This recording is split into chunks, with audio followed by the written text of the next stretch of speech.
দেখতে দেখতে পুরো 2023 সালটাও চলে গেল। এখন আমি বর্তমানে একদম 2023 সালের শেষ প্রান্তে এসে দাঁড়িয়ে আছি। তো এই মুহূর্তে হয়তো ভিডিওটা আপনারা সবাই দেখতে পারতেছেন। তো এই 2023 সালকে নিয়ে আমি আজকে কিছু কথা বলতে চাই। তো আশা করি আপনাদের সবার ভালো লাগবে। আর আমার ইমোশনের জায়গা থেকে আমি আজকে এই ব্লগটা বানাচ্ছি। তো 2023 সাল আমাকে অনেক কষ্ট দিছে, অনেক বেশি কষ্ট দিছে, যেটা আমি আপনাদের সবাইকে বলে বুঝাইতে পারবো না। এতটা পরিমাণে কষ্ট পাইছি, এতটা পরিমাণে ডিপ্রেশনের মধ্যে দিয়ে আমি 2023 সালটা কাটাইছি, আমি আসলে বলে বুঝাইতে পারবো না আপনাদেরকে আমার ফিলিংসটা।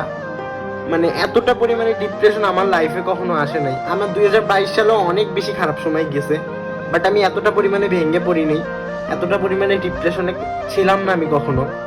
এই 2023 সালটা আমার যতটা ডিপ্রেশন কাটাইছি, তো আলহামদুলিল্লাহ।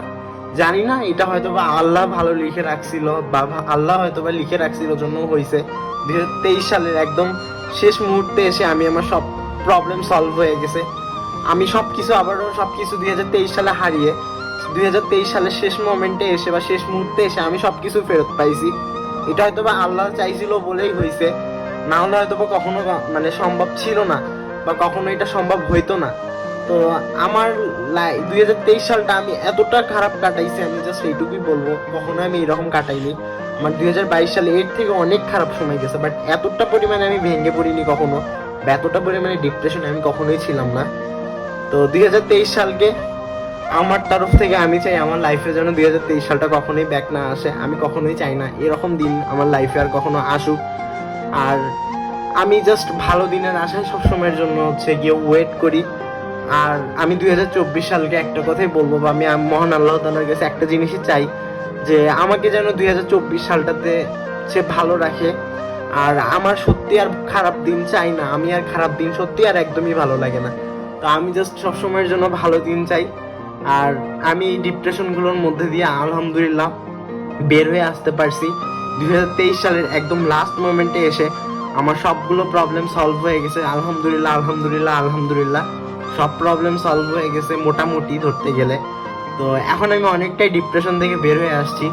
2023 সালে আমি যখন এরকম ডিপ্রেসড হয়ে যাই, বা আমার সব মানে প্রবলেমগুলো স্টার্ট হয়, আমি অনেক বেশি অসুস্থ হয়ে গেছিলাম। ইভেন 2 মাস পুরো বেড রেস্টে ছিলাম। আর এখনো কন্টিনিউয়াসলি আমার ট্রিটমেন্ট নিতে হচ্ছে। এতটা পরিমাণে ডিপ্রেশনে ছিলাম যার কারণে আমি অসুস্থ হয়ে গেছিলাম।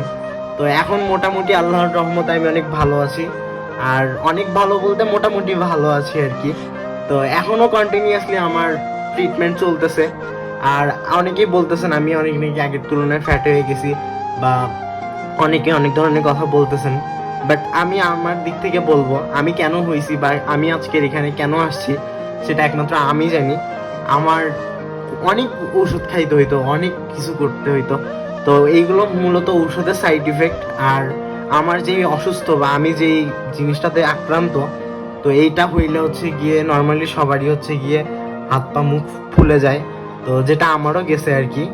তো এই জন্য আসলে আমি এটা নিয়ে কিছু বলবো না, আপনারা জাস্ট আমাকে কিছুদিন টাইম দিয়েন। হয়তো বা আল্লাহ যদি চায়, আমি যদি ভালোভাবে সম্পূর্ণ সুস্থ হইতে পারি, তাহলে হয়তো আমি আবারও ঠিক হয়ে যাব। আর এগুলো আমার মুখ ফুলে গেছে, শরীর ফুলে গেছে, আরও ফুলে গেছিল মাঝখানে, এখন তারপরে অনেক কম আছে ভাই। একটা টাইমে আমি নিজেকে আয়নাতে চিনতে পারতাম না, নিজেকে আয়নাকে দেখতে পারতাম না। 2023 সালটাতে আমার এতটা পরিমাণে ডিপ্রেশন, এতটা পরিমাণে অসুস্থ, এতটা খারাপ গেছে, এতটা বাজে গেছে, আমি আসলে বলে বোঝাতে পারবো না আপনাদেরকে। তো আমার জাস্ট এটাই মানে আই উইশ 2024 সালটা যেন ভালো হয়। আমি আল্লাহ তাআলার কাছে এটাই চাই, যেন 2024 সাল আমাকে অনেক কিছু দেয়। আমার অ্যাটলিস্ট কোনো কিছু দিতে না পারলেও কোনো কিছু যেন কেড়ে না নেয় আমার থেকে। এর বাহিরে আসলে এর ঊর্ধ্বে কোনো কিছু নাই, কোনো কিছু বলতেও চাই না। আর একটা কথা আমি আপনাদেরকে বলি, অনেকেই আমাকে কমেন্ট করেন যে আমি আমার স্টোরিতে ডে 1, ডে 2, ডে 3 কেন আপলোড করি, বা এটার মানে আসল রহস্য কি। তো আমি যখন প্রচুর পরিমাণে ডিপ্রেসড, তো তখন কেন জানি না মনে হয়েছে যে আচ্ছা, আমি তো মানে মানুষের তো সবসময় খারাপ দিন থাকে না, একটা কোনো না কোনো দিন ভালো দিন আসবে। তো এই দিনটা আমি এক এক করে গুনতে থাকি। তো এই এক এক করে গুনার জন্য আসলে গিয়ে আমার ডে 1, ডে 2, ডে 3, আর দেখতে দেখতে আলহামদুলিল্লাহ ডে 37-এ গিয়ে আমি আমার ভালো দিন পাইছি। আর মোটামুটি, তবে খুব একদমই যে আমার সব পুরোপুরি ভালো দিন পাইছি তা বলবো না, তবে মোটামুটি আছি, আর যেটুকু পাইছি আলহামদুলিল্লাহ অনেক অনেক অনেক। তো এই জন্য আমি এখনো বলবো আলহামদুলিল্লাহ। আর আমি আল্লাহর কাছে এখনো শুকরিয়া আদায় করতেছি। তো যাই হোক, 2024 সালকে নিয়ে আমার অনেক প্ল্যান আছে, অনেক আশা আছে, অনেক স্বপ্ন আছে।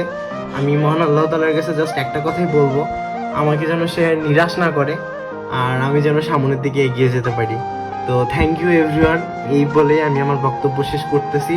আর সবাইকে হ্যাপি নিউ ইয়ারের শুভেচ্ছা।